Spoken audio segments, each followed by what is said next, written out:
Efectivamente, hoy es miércoles, ya estamos en nuestro segmento del reporte bursátil y el día de hoy vamos a abordar un tema muy interesante como es las calificaciones de riesgo. Para hablar sobre este tema ya se encuentra con nosotros el experto en finanzas corporativas, Nadir Zavallos, a quien le damos la bienvenida. Buenas noches, Mario. Buenas noches, amigos televidentes de Reporte Bursátil.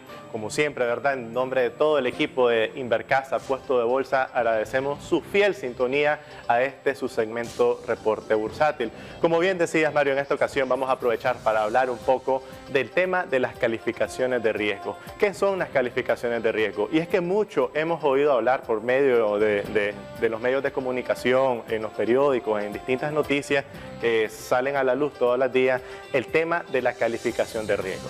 En esta ocasión vamos a tratar de despejar, digamos, los conceptos para que nuestros amigos televidentes, tanto empresarios como inversionistas y público en general, digamos, se conozcan, sepan y aprendan el tema de la calificación de riesgo, que es muy importante en los mercados financieros y aún más en lo que es el mercado de valores en especial y en particular. Entonces podemos iniciar preguntándote qué es entonces una calificación de riesgo y cómo fue que surgieron estos parámetros para medir la efectividad en el mercado financiero.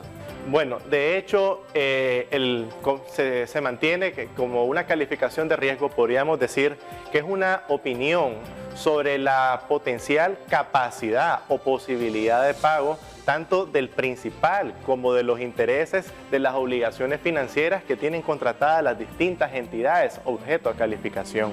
Adicionalmente, y asimismo, también se hace una evaluación de la capacidad de pago de las empresas calificadas bajo distintos escenarios de estrés que pudieran, digamos, afectar sus resultados, que pudieran afectar su desempeño, que pudieran afectar su flujo, a efectos de tener una idea o un juicio, digamos, imparcial, elaborado por un tercero que pueda ayudar, digamos, a un eventual inversionista a tomar, digamos, una decisión de inversión.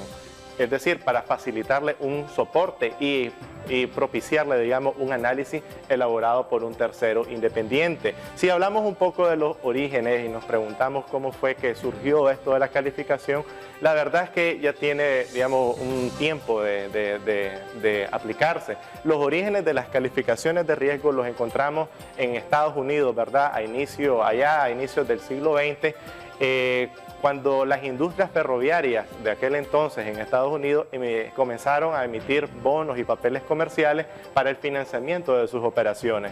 Digamos, la industria ferroviaria creció en este país y eventualmente fue necesario la aplicación de calificaciones de riesgo para, digamos, tener una mejor idea de estas empresas. Sin embargo, esta fue una práctica que rápidamente se expandió en otros países, en Canadá en los años 70, en Japón a finales también de los años 70, por allá en Europa se inicia en España en los años 80 y en América Latina vemos que a finales de los años 80 e inicios de los años 90, México y Chile retoman esta práctica de las calificaciones de riesgo y las incorporan en sus legislaciones. En nuestro caso específico de Nicaragua, digamos, la calificación de riesgo siempre ha sido exigida para todos aquellos emisores de valores que emiten valores en el mercado de ofertas públicas y es por eso que es tan importante conocer de ella. Hay algo muy importante y es que estas calificaciones de riesgo también se aplican no solamente a empresas, sino también a los gobiernos en general. Entonces, contanos, ¿qué tipo de calificaciones existen en el mercado? Bueno, básicamente, indistintamente cuál sea la agencia calificadora, que en Nicaragua hay 3 agencias inscritas en la superintendencia, podemos distinguir 2 tipos de calificaciones de riesgo: las calificaciones nacionales y las calificaciones internacionales. Las calificaciones nacionales se aplican exclusivamente dentro de un país determinado.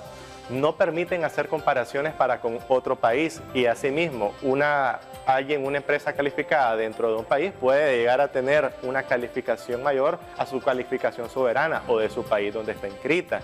Por el otro lado, en el tema de las calificaciones internacionales, o también conocidas como calificaciones soberanas, son calificaciones que se hacen a un país específico, a un estado soberano, digamos, independiente, a una república en nuestro caso. Sirven para comparar, para hacer comparaciones, digamos, de inversión entre un país y otro país, y por lo general se aplican técnicas internacionales que evalúan factores de riesgo país que incluyen aspectos políticos, sociales, económicos, de inversión, de de competitividad, etcétera.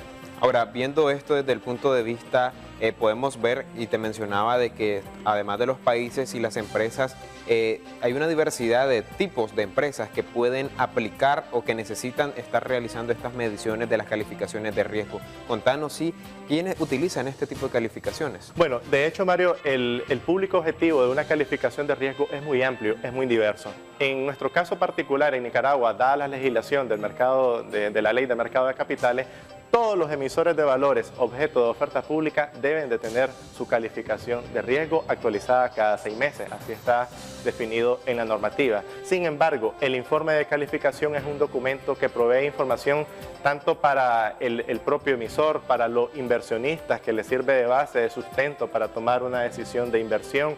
Le sirve también a los intermediarios bursátiles, nosotros, los puestos de bolsa, que intermediamos la colocación de los valores entre los inversionistas hacia las empresas emisoras, y encontramos que también provee información útil y que es utilizada regularmente por los entes supervisores del mercado de valores, en nuestro caso la Superintendencia de Banco y la Bolsa de Valores de Nicaragua, y en general provee un perfil general y bastante analítico de la empresa y de la emisión. Excelente, muchísimas gracias, Nadir. Estamos seguros de que este tema es muy amplio para seguirlo hablando en otra edición. Sabemos que a nivel internacional existen empresas muy destacadas y que tienen presencia casi a nivel mundial, y sería bueno, por ejemplo, hablar de ese tema más adelante. Si usted quiere saber de este y otros temas, recuerde siempre estar pendiente del segmento del reporte bursátil, y si tiene alguna duda, en pantalla aparecen los números telefónicos y el correo electrónico donde usted puede contactar a los expertos financieros del puesto de Bolsa Invercasa, que siempre están dispuestos a despejar cualquier duda. Muchísimas gracias, Nadir, por habernos acompañado. Muchas gracias, Mario. De esta manera vamos a continuar ahora con más en esta edición de NotiVoz.